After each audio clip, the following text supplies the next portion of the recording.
पाकिस्तान तहरीक इंसाफ के रहनुमा अली जैदी साहब ने भी ज्वाइन किया है। अली जैदी साहब, ट्वीट तो कर दिया बोल के खिलाफ साद रफीक ने, लेकिन जब हमने उनसे इस पर सबूत मांगे, इस हवाले से वजाहत मांगी, तो वो कतरा गए, कन्नी मार गए। क्या कहेंगे बोल न्यूज की खबर पर?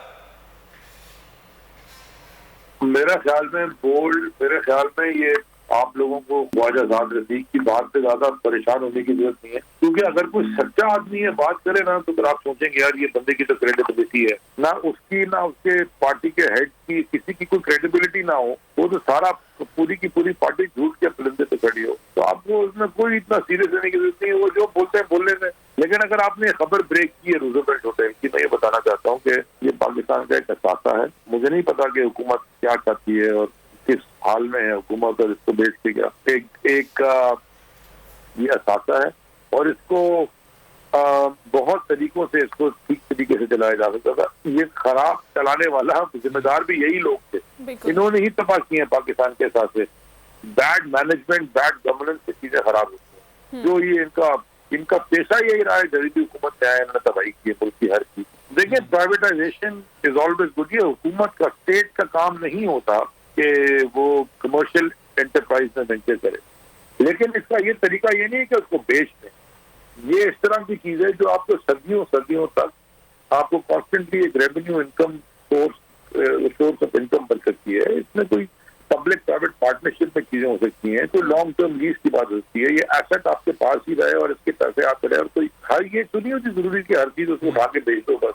ये डील्स बनाते हैं ना, अपना वेस्टेड इंटरेस्ट रख के बनाते हैं, तो मुल्क का इंटरेस्ट रख के डील बनती है। जब अपना जाती इंटरेस्ट रख के डील बनती है, कोई मानता ही नहीं इनकी डील को। जैसे मैंने आपसे पहले कहा, झूठ बोलते हैं तो इनकी बात में कोई सच्चाई नहीं है। अगर सच भी बोल रहे होंगे तो ये लोग। बहुत शुक्रिया अली जैदी साहब आपके वक्त का। जमील फारूकी साहब, आपने वक्त दिया, आपका भी बहुत शुक्रिया। नासिम कयूम साहब, आपके भी वक्त का बहुत शुक्रिया। ख्वाजा साद रफीक साहब, आपके पास बोल का प्लेटफॉर्म हाजिर है, आप जब चाहें आप अपना मौके।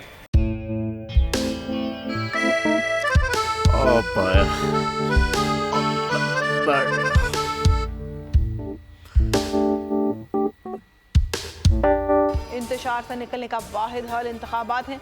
हकीकी आज़ादी मार्च आज रवा। खबर आयत के मुताबिक अगर आप उसको ये रिपोर्ट दे दे तो मैं आपको अपनी 4 सीटें दे दूंगा। मौलाना हाँ साहब, वो जो रिमोट हमें दे दे, और वो जो नीली पीली चैनल है वो लगाए।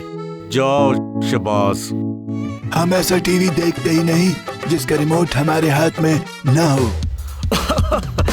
और यहाँ पे कोई 2 नंबरी नहीं चलेगी। और हम कोई गुलाम है जो आप रिमोट मांगे हम दे दें? Absolutely not. यहाँ पे सिर्फ पाकिस्तान का नंबर 1 चैनल चलेगा, बोल, जो हकीकी सहाफत की जंग लड़ रहा है। पाकिस्तान के लिए कोई और नहीं, सिर्फ बोल खड़ा है। आप सब भी बोल देखें।